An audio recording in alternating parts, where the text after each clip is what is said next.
바랍니다. 제가 오늘 본문의 제목을, 오늘 설교의 제목을 무화과 나무 사건이라 이렇게 정했습니다. 자, 무화과 나무는 이스라엘의 국목입니다. 국목. 자, 우리나라의 국목은 뭐죠? 소나무입니다. 소나무. 우리나라의 국목을 무궁화라고 하시는 분이 있어요. 무궁화는 꽃이죠, 꽃. 우리나라의 꽃이 무궁화고 우리나라의 국목은 소나무입니다. 소나무. 그래서 우리가 애국가에도 남산 위에 저 소나무, 철갑을 두른 듯 그런 노래하잖아요. 이스라엘을 상징하는, 이스라엘 국가를 상징하는 나무를 무화과라고 합니다.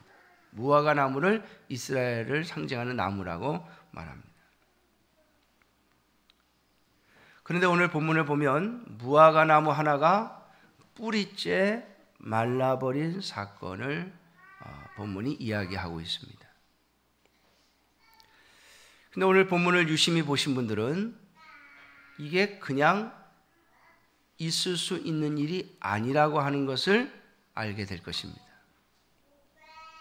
그것은 예수님께서 이 무화과 나무를 저주하시자 잎이 무성하던 한 무화과 나무가 하룻밤 사이에 뿌리째 말라버린 놀라운 사건을 의미하는 것이 아니라 예수님은 그렇게 말씀하시면 그렇게 되지요.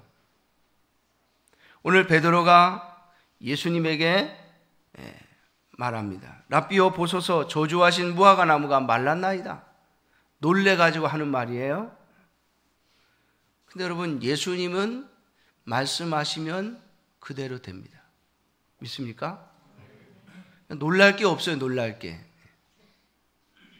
오늘 본문을 통해서 여러분들이 정말로 놀래야 되는 것은 13절이에요. 멀리서 잎사귀 있는 한 무화과 나무를 보시고 혹 그 나무에 무엇이 있을까 하여 가셨더니 가서 보신즉 잎사귀 외에 아무것도 없더라. 이는 무화과의 때가 아님이라. 자, 오늘 예수님께서 나오시는 이 장면은 우리로 말하면 봄이에요. 봄. 계절로 말하면 봄이에요. 근데 무화과는 늦여름쯤 아니면 봄이 다 지나고 이제 여름이 막 물을 익었을 때 그때 나와요. 그런데 봄에 이제 막 잎사귀가 막 푸르른 그 봄에 예수님이 무화과 나무에 가셔서 야, 열매가 없다. 그러시면서 너는 앞으로 영원히 열매를 맺지 못할 것이다. 여러분, 이렇게 말씀하신 게 우리를 놀라게 해야 되는 거예요. 예수님이 말씀하시니까, 저주하시니까 하룻밤 사이에 완전히 말라버린 것, 그건 놀랄 게 아니에요. 예수님이 말씀하시면 그것은 반드시 이루어집니다.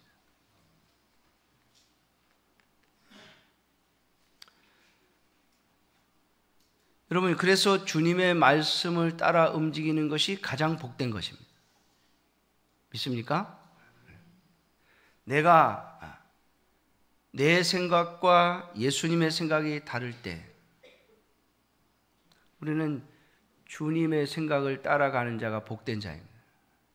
내 생각대로 하면 다 될 것 같고 내 생각대로 하면 다 이루어질 것 같지만 아닙니다. 안 됩니다. 그러므로 예수님의 말씀이 이루어진 것이 놀라운 것이 아니라 왜 예수님께서 때도 안 됐는데 이제 막 잎이 무성하게 자라는 봄에 이제 막 잎이 나오고 막 잎이 올라오는 이 시작점에서 무화과 열매가 맺히지도 않을 시점에 무화과 나무에 가셔서 열매를 요구하시고 열매가 없으니까 왜 그 무화과 나무를 죽여버렸냐는 거예요. 이것은 일상적인 일이 아니고 논리에도 이치에도 맞지 않는 일입니다. 그런데 왜 예수님께서 한 무화과 나무를 열매 때도 아닌 때에 열매가 없다고 하시면서 말라 죽여버리셨는가? 오늘 저와 여러분들은 거기에 마음을 가지고 오늘 이 본문을 보고 또 본문을 통해서 우리에게 주시는 말씀을 깨달아야 할 것입니다. 자, 오늘 본문을 보면 이 무화과 나무에게 예수님께서 저주하시고 그리고 그 무화과 나무가 마르는 그 사건, 이 사건 사이에다가 예수님께서 한 이야기를 만들어 놓으십니다. 똑같은 내용을 기록하고 있는 마태복음은 오늘 본문에 나오는 성전에서 있었던 일을 먼저 이야기하고 그리고 무화과 나무가 마른 이야기를 그 다음에 이야기합니다. 그래서 마태복음은 원리와 원인과 결과를 이렇게 따로 분리해서 이야기합니다. 그런데 오늘 마가복음은 한 사건 사이에다가 이 성전에서 있었던 일을 끼워 넣으면서 우리에게 이렇게 말하고 있는 겁니다. 이 무화과 나무가 마르는 때도 아닌 무화과 나무에게 열매를 요구하시고 열매가 없다는 이유로 무화과 나무를 말라 죽게 만드시는 예수님의 이 사역 사이에 그 원인이 무엇인가를 그리고 예수님께서 이야기하고자 하시는 일이 무엇인가를 그 사이에 끼워 놓은 거죠. 이것을 신학적인 용어로는 샌드위치 기법이라고 합니다. 문학적인 표현으로 샌드위치 기법. 여러분 샌드위치라는 게 뭐예요? 가운데에 진짜 먹어야 될 게 그 속에 들어있죠? 빵이 목적이 아니고 샌드위치 속에 들어있는 고기와 야채, 그게 핵심인데 그거를 양쪽으로 딱 싸고 있는 것이 샌드위치. 오늘 이 무화과 나무의 사건은 이 가운데 있는 이야기를 하고 싶어서 하시는 겁니다. 자, 그러면 이 가운데에 무화과 나무에게 예수님께서 저주하시고 그 이 무화과 나무가 말라버린 사건 사이에 있었던 일이 무엇이냐? 오늘 본문에서 읽은 것처럼 예수님께서 예루살렘 성전에 들어가시니까 성전 안에서 매매하는 자들과 돈 바꾸는 자들과 비둘기 파는 자들이 있었습니다. 매매하는 것은 바로 염소와 양과 소를 매매하는 것이요. 돈을 바꾸는 것은 성전에 드리는 헌금을 그 당시에 로마의 화폐를 가지고 성전에 직접 드리게 하지 아니하고 이스라엘 성전 안에서만 통용되는 화폐를 만들어서 그것을 바꾸어서 하나님께는 로마의 돈을 가지고는 헌금할 수 없다. 하나님께 드리는 헌금은 반드시 성전 안에서 유통되는 돈으로만 드려야 된다 해가지고 그 돈을 바꿔서 드리도록 했습니다. 그래서 돈 바꾸는 사람들이 성전 안에 있었던 거예요. 세 번째로 비둘기 파는 자들, 이들도 바로 하나님께 제사를 드릴 비둘기를 성전 안에서 팔고 있었습니다.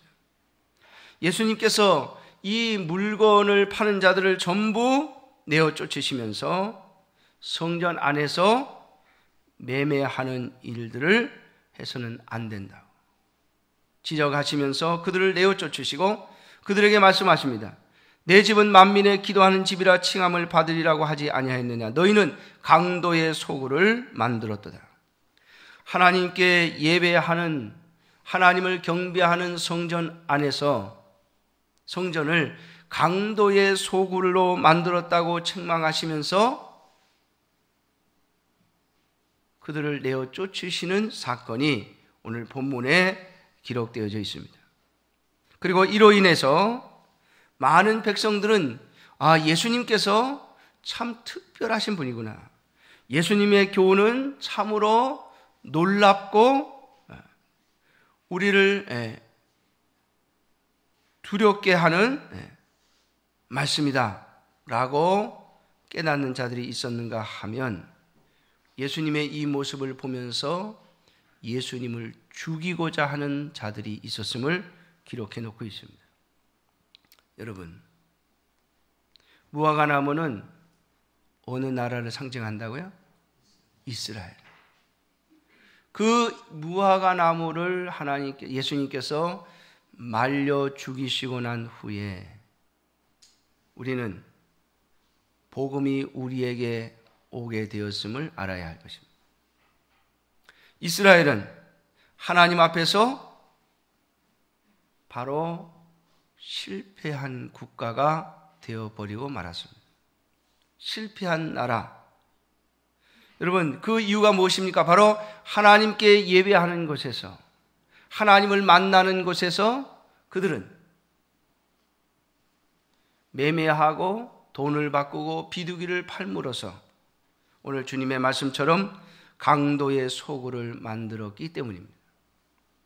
사랑하는 성도 여러분, 이 말씀은 오늘 우리들에게 주시는 주님의 경고임을 들어야 할 것입니다. 하나님의 교회는, 또 하나님의 사람들은 성령 하나님께서 우리에게 오셔서 우리가 하나님의 백성이 되게 하신 것은 바로 우리로 말미암아 하나님을 만나는 기도의 장소와 기도의 사람이 되게 하기 위함입니다. 그런데 오늘도 수많은 사람들이 하나님의 성전 안에서 무엇을 얻어가려 하기 때문에, 하나님의 성전 안에서 내가 원하는 것, 내 욕심을 채울 수 있고 내가 갖고 싶은 것을 채우기 위한 장소로 하나님의 교회를, 그리고 우리의 신앙을 변질시키기 때문에 문제입니다. 이스라엘 백성들이 하나님께 저주를 받고 하나님께서 이스라엘이라고 하는 민족을 버리신 이유가 바로 여기에 있습니다. 이 사건 이후로 주님은 우리에게 분명히 말씀하신 것입니다. 이제 내 백성은 이스라엘이라고 하는 민족이 아니라 새로운 민족, 새로운 백성, 하나님을 만나고 하나님을 예배하고 하나님 앞에 나와 엎드리는 자들, 그들을 통해서 하나님은 하나님의 백성을 삼으시겠다고 하시는 뜻을 오늘 이 사건을 통하여, 본문의 사건을 통하여 우리에게 가르치시는 것입니다. 이것이 너무나도 큰 의미를 가지기에 마가는 이 마가복음을 쓰면서 마태복음과는 다른, 유대인들에게 준 복음서인 마태복음과는 다른 각도에서 이 사건을 기술하고 있는 것입니다. 사랑하는 성도 여러분, 오늘 저와 여러분들을 하나님께서 하나님의 교회로 부르시고 오늘도 하나님의 교회를 만들어 놓으신 가장 중요한 이유가 무엇인지 아십니까? 여러분들이 하나님의 교회에 오면서, 하나님의 교회에 와서 하나님께 예배 드리면서 여러분들이 해야 될 가장 중요한 일은 바로 하나님을 만나고자 하는 일이어야 합니다. 그것이 바로 기도입니다. 여러분, 기도는 내가 무엇인가를 요구해서 그것을 얻어내는 도구가 아닙니다. 기도는 하나님을 경험하고 하나님을 만나는 방법입니다. 바로 하나님의 교회는 이것을 위해서 오늘 이 땅에 존재하는 것입니다. 여러분들이 끊임없이 하나님을 만나고 하나님을 만난 자로서 하나님을 경배하고 하나님을 찬양하기 위해서 모여 있는 것이에요. 무엇인가 내가 원하는 것을 얻기 위한 도구가 아니라고 하는 사실을 기억해야 합니다. 왜 성전 안에서 이런 일이 벌어졌는가? 그것은 너무나도 쉽게 하나님을 섬기려 했기 때문입니다. 오늘 여기 보면 매매하는 자들, 그리고 돈 바꾸는 자들, 비둘기를 파는 자들이 성전 안에, 뜰 안에 들어와 있었습니다. 왜 그런가 하면 하나님 앞에 제사를 드리러 나올 때에 흠 있는 것을 가지고는 제사를 드릴 수가 없습니다. 그래서 대제사장들이 또 제사장의 무리들이 이런 법을 만든 거예요. 이런 걸 만들어서 이 사람들에게 사온 양과 염소만 합격을 시켜줘서 하나님께 제사를 드리게 합니다. 여러분, 흠 없는 제물을 드린다고 하는 것이 결코 쉬운 일은 아닐 것입니다. 왜냐하면 집에서부터 자기가 기르는 염소나 양 중에 또 자기가 기른 비둘기 중에 흠 없고 가장 깨끗하고 온전한 것을 골라가지고 그것을 가지고 예루살렘 성전에 예배하러 나오는 것이죠. 오다가 만약에 이 짐승들에게 흠이 생기거나 잘못되면 그 제사는 드릴 수 없게 됩니다. 다시 해야 되는 거죠. 그런데 제사장들은 이것을 이용해서 이스라엘 백성들이 제사를 드리러 나올 때에 그들이 직접 가지고 온 것은 퇴짜를 넣고 흠을 잡아가지고, 그리고 성전 안에서 사가지고 들어온 것은 표시를 해놓고 받아들입니다. 그 사이에서 장사하는 자들의 이득을 나누어 가진 거죠. 반대로 이스라엘 백성들은 왜 이러한 일을 했겠습니까? 집에서부터 흠이 없는 것을 가지고 잘 챙겨가지고 오면 되는데 혹시 제사장들이 흠을 놓을까 봐, 또 집에서부터 흠 없는 제물을 가지고 예루살렘까지 오는 그 수고를 하지 않으려고, 다시 말하면 쉽게 제사하고 편하게 제사하려고 돈을 좀 더 지불하더라도 편리하게 제사를 드리고 싶은 마음 때문이었습니다. 사랑하는 성도 여러분, 오늘 하나님의 교회들이 하나님을 만나고 하나님께 예배하는 이 본질을 멀리하고 쉽게 신앙생활하고 쉽게 교회 생활을 하고 싶어 하는 마음이 있습니다. 많은 교회들이 물질을 가지고 모든 것을 해결하고 싶어 하고, 성도들은 물질로 말미암아 하나님을 섬기는 신앙생활을 편리하고 그리고 쉽게 하려고 하는 생각이 오늘 우리가 가지고 있다라고 하는 것입니다. 사랑하는 성도 여러분, 만약에 이것이 계속되어지면 우리도 똑같은 현상 속에 빠져 들어가 버리고 말 것입니다. 사랑하는 성도 여러분, 하나님은 우리가 직접 하나님을 위하여 마음을 쓰고 하나님 앞에 내가 어떻게 하면 내 자신을 드리고 하나님 앞에 어떻게 하면 바르게 신앙생활을 할 것인가를 고민하고 또 생각하고 고민하면서 하나님 앞에 우리의 마음을 가지고 나오기를 원하시는 것입니다. 하나님께서 우리에게 진정 원하시는 것이 무엇일까요? 하나님은 이스라엘 백성들에게 선지자들을 통해서 끊임없이 말씀하십니다. 내가 원하는 것은 너희가 가지고 오는 재물이 아니라 너희의 마음이다. 내가 원하는 것은 물질이 아니라 너희의 인애라고 말씀하십니다. 사랑하는 성도 여러분, 우리가 하나님의 교회 안에서 하나님을 만나지 못하고 하나님과 대화하지 못하고 하나님의 은혜를 경험하지 못하면 우리의 예배는 실패하게 되는 것입니다. 그렇다 할지라도 우리는 끊임없이 이 일을 감당해야 합니다. 만일 가져온 재물이 흠이 발견되어진다면 다시 가서 새로운 재물을 만들어, 흠 없는 재물을 만들어 다시 예루살렘 성전으로 와야 할 것입니다. 그 일이 번거로운 일이 된다 할지라도 말입니다. 그런데 예수님 당시에 대제사장들과 이스라엘 백성들은 쉽게 하나님의 복과는 상관없이 하나님의 성전 안에서 새로운 누를 만들어서 많은 수수료를 챙기려 했고, 또 백성들은 물질을 좀 더 내물어서 쉽게 하나님을 섬기려 했던 것입니다.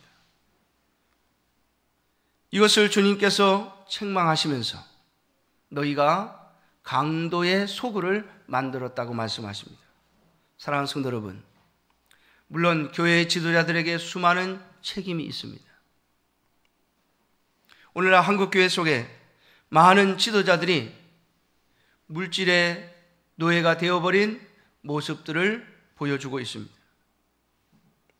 그러나 사랑하는 성도 여러분, 여러분들에게도 동일한 책임이 있음을 기억해야 할 것입니다. 하나님을 쉽게 섬기려 하지 마십시오. 쉬운 방법으로, 편한 방법으로, 물질로 대치하는 방법으로 하나님을 섬기려 하지 마십시오.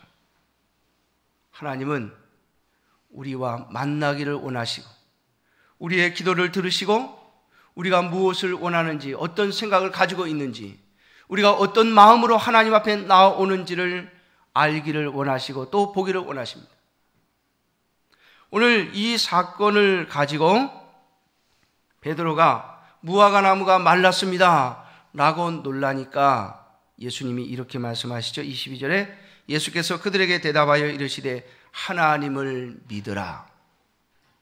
여러분, 베드로가 하나님을 안 믿었겠어요? 베드로가 나는 하나님 안 믿습니다 그러니까 예수님이 하나님 믿으라 이렇게 말씀하신 게 아니에요. 베드로도 하나님을 믿고 있다고 생각하고 있습니다.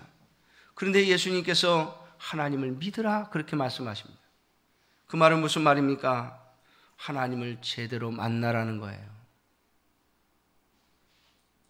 하나님과 제대로 된 기도를 하라는 거예요. 하나님과의 제대로 된 교통이 있어야 한다는 거예요. 그게 없으니까 무화과 나무가 마른 것에만 관심이 있는 것이죠. 거기에 놀라고 있는 것입니다. 여러분, 바로 전날 예수님께서 무화과 때도 아닌데 무화과 나무에서 열매를 찾으시면서 야, 너 열매가 없으니까 너는 영원히 열매를 맺지 못할 것이다 라고 말씀하실 때, 아니 주님, 이게 지금 때도 아닌데 왜 이런 말씀을 하십니까? 그렇게 물었어야죠. 거기에는 관심이 없어요. 뭐에만요? 무화과 나무가 말라 비틀어진 것에만 관심이 있는 거예요. 여러분, 우리도 우리의 관심이 혹시 주님과 다른 쪽에 있지는 않은지 살펴보아야 할 것입니다. 성전이 커지고 많은 사람들이 오고 가고 쉽게 신앙생활을 할 수 있어 수많은 사람들이 하나님의 교회에 몰려드는 것으로 만족할 수 있는가?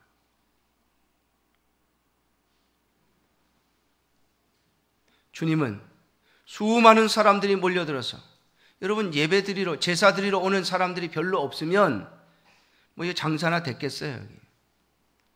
성전에서 비둘기도 팔고 양도 팔고 소도 팔고 돈도 바꿔서 돈을 벌려면 이 장사꾼들이 사람이 없으면, 사람이 별로 없으면 이거 하겠습니까? 많은 사람들이 오고 가고 많은 손님들이 있어서 많은 이득을 남길 수 있으니 장사하는 사람들이 성전 뜰을 점령했고, 그리고 제사장들은 그들을 통하여 많은 이득을 또 챙겼고, 백성들은 편리하게 신앙생활을 할 수 있어 좋았을 것입니다. 그러나 사랑하는 성도 여러분, 주님은 이렇게 말씀하시잖아요. 강도의 소굴이라고. 사랑하는 성도 여러분, 오늘 저와 여러분들이 숫자가 얼마이든 우리가 어떤 모습이든 하나님 앞에 나왔을 때 하나님을 만날 수 있고, 오늘도 예배 속에서 찬송하며 기도할 때에 찬송 속에서 주님을 만나고, 기도하는 가운데 주님을 만나고, 말씀을 듣는 가운데 아, 하나님이 바로 이런 분이시구나, 하나님이 나에게 원하시는 것이 바로 이런 것이었구나 라고 깨닫는 것이 진정한 예배가 될 것입니다. 거기에 하나님의 역사가 우리를 기다리고 있는 것이죠. 오늘 예수님은 제자들에게 이렇게 말씀하십니다. 누구든지 이 산더러 들리어 바다에 던져지라 하며 그 말하는 것이 이루어질 줄 믿고 마음에 의심하지 아니하면 그대로 되리라. 24절에 그러므로 내가 너희에게 말하노니 무엇이든지 기도하고 구하는 것은 받은 줄로 믿으라. 그리하면 너희에게 그대로 되리라. 여러분, 하나님 앞에 기도하시고 하나님을 만나시고 하나님 앞에 말씀을 드리고 하나님의 말씀을 들으면서 그 말씀대로 이루어질 것을 내가 믿고 내가 기도한 대로 하나님께서 응답해 주실 것을 믿고 여러분들의 심령이 감동을 받고 그 감동 가운데 하나님 오늘도 살아계시고 역사하시는구나 라고 느끼며 오늘을 살아가고 있는지. 사랑하는 성도 여러분, 이 무화과 나무의 사건은 오늘 이 시대를 향하여 참으로 많은 예배가 있고 많은 교회가 있고 많은 사람들이 있는 것처럼 보이는 한국 교회 안에 주시는 주님의 메시지가 아닌지, 참으로 얼마든지 예배할 수 있고 얼마든지 쉽게 하나님의 교회를 찾아 나올 수 있는 우리의 자신의 모습 속에서 우리 자신을 하나님 앞에 온전히 세우지 못하고 너무나도 쉽게 신앙생활을 해버리는, 그리고 내 삶을, 내 신앙생활을 온전히 행했다고 말하는 우리 자신에게 주시는 경고가 아닌지, 우리 이 말씀 속에서 다시 한번 우리 자신을 되돌아봐야 할 것입니다. 그리고 주님께서 우리에게 주신 가장 복된 약속을 오늘도 저와 여러분들이 받아 누릴 수 있기를 주님의 이름으로 축원합니다. 기도하라. 내가 너희에게 말하노니 무엇이든지 기도하고 구하는 것은 받은 줄로 믿으라. 여러분, 주님은 우리의 기도에 응답해 주시겠다고 말씀하십니다. 그런데 우리는 기도하지 않습니다. 왜 그렇죠? 한두 번 해보니까 안 되더라 하는 거예요. 여러분, 그렇습니다. 기도에 응답이 없을 때처럼 답답할 때는 없죠. 그러나 주님은 분명히 오늘도 살아계시고 우리에게 말씀하시는 분이 아니십니까? 주님의 말씀이 우리의 심령에 있고 이미 주님께로부터 받은 말씀이 있기에 오늘도 우리는 이 땅을 살아가는 것이 아니겠습니까? 저는 지난 주간에 하나님 앞에 제가 한 가지 묻는 것이 있었습니다. 하나님 어떻게 할까요? 아무 대답을 안 하세요. 하나님 어떻게 하면 좋아요? 응답을 안 해주세요. 저는 그렇게 결론을 내렸습니다. 하나님이 이미 먼저 주신 명령이 있어. 그 명령을 그대로 수행하라 하시는구나. 사랑하는 성도 여러분, 주님은 오늘도 우리에게 말씀하십니다. 주님은 살아계십니다. 우리에게 이미 주신 말씀을 붙잡고 오늘 살아가는 여러분들 되시기를 주님의 이름으로 축원합니다. 만약에 새로운 것이 필요하다면 주님께 또 묻고 엎드리십시오. 주님께서 응답하실 때까지 말입니다. 사랑하는 성도 여러분, 오늘 주님은 우리에게 약속해 주고 계시지 않습니까?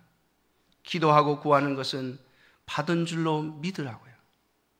정말 여러분 하나님 앞에 간절히 구하는 것이 있습니까? 그러면 의심 없이 구하는 여러분들이 되시기를 주님의 이름으로 축원합니다. 무화과 나무가 마른 것을 보고 놀라 묻는 베드로처럼 그런 것을 가지고 주님 앞에 나오지 말고 주님께서 때가 아닌 무화과 나무에서 왜 열매가 없다고 그 나무를 저주하시는가를 생각해 볼 수 있는 저와 여러분들이 되시기를 바랍니다. 주님은 이스라엘이 끝났다고, 이제 새로운 이스라엘을 만드시겠다고, 그들이 하나님의 성전을 기도하는 집이 아니라 하나님을 만나는 곳이 아니라 강도의 속으로 만들었기 때문에 이제 그 무화과 나무를 없애시고 새로운 이스라엘을 만들어내시겠다고 하시는 표시로 한 무화과 나무를 말라 죽게 하신 것입니다.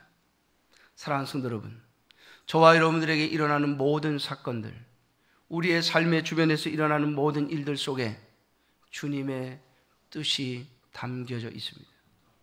오늘도 하나님은 말씀을 통하여 우리들에게 가르치시며 그 말씀을 우리의 삶 속에서 적용할 수 있도록, 또 우리의 삶의 정황 속에서 그 말씀을 깨달을 수 있도록 우리에게 역사하시는 분입니다. 그러므로 오늘도 살아계시고 역사하시는 주님의 뜻을 묻고 그 뜻 앞에 겸손히 엎드리며 살아계신 주님 앞에 구하고 얻고 살아계신 주님을 만나고 경험하는 여러분들이 되셔서 이 무화과 나무의 사건이 저와 여러분들에게 일어나지 않기를 주님의 이름으로 축원합니다. 기도하겠습니다. 자비로우신 아버지 하나님,